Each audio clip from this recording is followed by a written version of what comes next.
കഴിഞ്ഞ കുറച്ച് വീഡിയോകളിലേ നമ്മൾ രക്തദൂഷ്യം, രക്തം ശുദ്ധീകരിക്കുക, സ്കിൻ കണ്ടീഷൻസ്, സ്കിന്നിൻ്റെ ഗ്ലോ എങ്ങനെ കൂട്ടാം, ഷൈനിങ് സ്കിന്നിന് വേണ്ടി എന്തൊക്കെ ഭക്ഷണങ്ങൾ ശീലിക്കാം, ഇതൊക്കെയാണല്ലോ നമ്മൾ പറഞ്ഞു വന്നിരുന്നത്. ഇതിന് സഹായകമാകുന്ന ഒരുപാട് പ്രിസ്ക്രിപ്ഷൻസിൽ കോമൺ ആയിട്ട് ഉപയോഗിക്കുന്ന എല്ലാ ആയുർവേദ ഡോക്ടേഴ്സും ഒരുപാട് പ്രിസ്ക്രൈബ് ചെയ്യുന്ന ഒരു ഔഷധമാണ് ഇന്നത്തെ വീഡിയോയിൽ പരിചയപ്പെടുന്നത്. അത് ഖദിരാരിഷ്ടം. ഖദിരാരിഷ്ടം നിങ്ങളെല്ലാവരും കേട്ടിട്ടുണ്ടാവില്ലേ? രക്തശുദ്ധി വരുത്താനായിട്ട് ഒന്നാന്തരം വരുന്നതാണ്. ഇത് നമ്മൾ മറ്റ് പല ഔഷധങ്ങളുടെ കൂടെ കൂട്ടിച്ചേർത്താണ് ഉപയോഗിക്കുക. ഖദിരാരിഷ്ടം മാത്രമായിട്ട് ഉപയോഗിക്കാറില്ല. നിങ്ങൾ പലരും ചോദിച്ചിരുന്ന കരിമംഗല്യം, അതുമാത്രമല്ല ഒട്ടനവധി സ്കിൻ ഡിസീസിൽ ആവശ്യം വരുന്ന ഒരു ചേരുവയാണ് ഖദിരാരിഷ്ടത്തിലുള്ളത്. അതായത് കരിങ്ങാലിക്കാതലാണ്. ഖദിരം എന്ന് പറഞ്ഞാൽ അക്കേഷ്യ കറ്റച്ചു, കരിങ്ങാലി, അതാണ് ഇതിലെ മെയിൻ കണ്ടത്.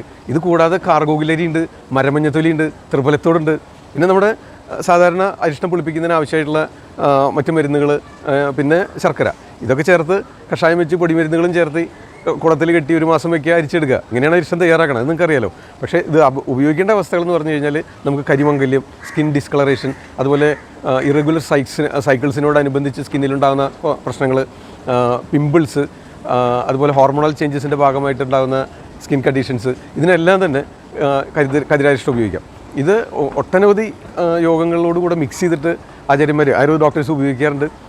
നിങ്ങൾ തനിച്ച് വാങ്ങി ഉപയോഗിക്കേണ്ട, ഓവർ ദ കൗണ്ടർ തനിച്ച് വാങ്ങി ഉപയോഗിക്കുന്ന അത്ര സേഫ് അല്ല. എന്താ വെച്ച് കഴിഞ്ഞാൽ ഇതിൽ പ്രധാനമായിട്ട് ധാരാളം ഷുഗർ ചേരുന്നുണ്ട്, ശർക്കര ചേരുന്നുണ്ട്. അപ്പോൾ ഡയബറ്റീസ് ഉള്ളവർക്ക് പറ്റില്ല, അതൊന്നാമത്തെ കാര്യം. രണ്ടാമത് ഇതിൽ ആസിഡിറ്റി ഉള്ളവർക്ക് ഇത് നമ്മൾ പുളിപ്പിച്ചെടുക്കുകയാണല്ലോ.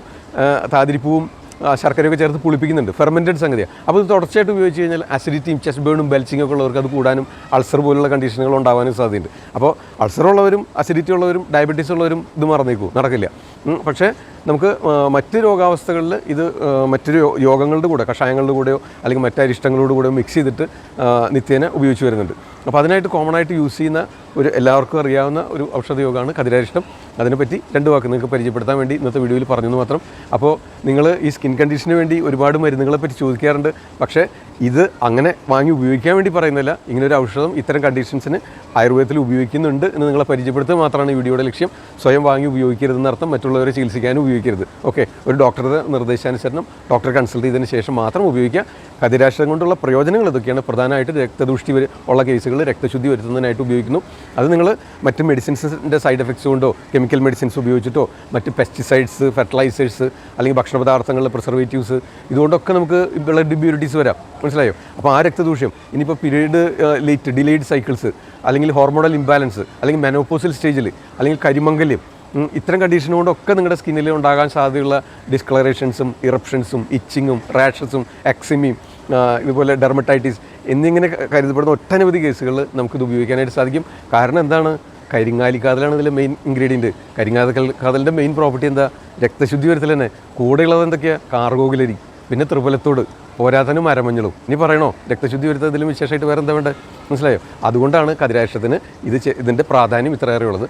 അത് പല പ്രിസ്ക്രിപ്ഷനിൽ, പല കോമ്പിനേഷൻസിൽ, ക്യാൻസറസ് കണ്ടീഷനിലും, ഒരുപാട് അവസ്ഥയിൽ, ഒരുപാട് അതിസ്ഥൗല്യത്തിലും പ്രമേഹത്തിലും ഒക്കെ ഉപയോഗിക്കും. പക്ഷേ ഇത് തനിച്ചല്ല, വീണ്ടും പറയുകയാണ്. എന്താ വെച്ചാൽ നിങ്ങൾ വാങ്ങി ഉപയോഗിച്ച് അപകടപ്പെടാതിരിക്കാൻ വേണ്ടിയിട്ടാണ്.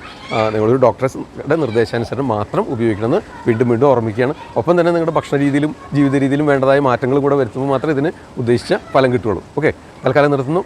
നന്ദി, നമസ്കാരം. ഞാൻ ഡോക്ടർ Xavier. മറ്റൊരു വീഡിയോയിൽ വീണ്ടും കാണാം. ലൈക്ക് ചെയ്യാൻ മറക്കരുത്, എല്ലാവർക്കും ഷെയർ ചെയ്യണം. ആ കടമ നിങ്ങളെ ഏൽപ്പിച്ചിരിക്കുകയാണ് ഞാൻ. Okay, bye. അടുത്ത വീഡിയോയിൽ വീണ്ടും കാണാം. ആദ്യം ആയുർവേദം.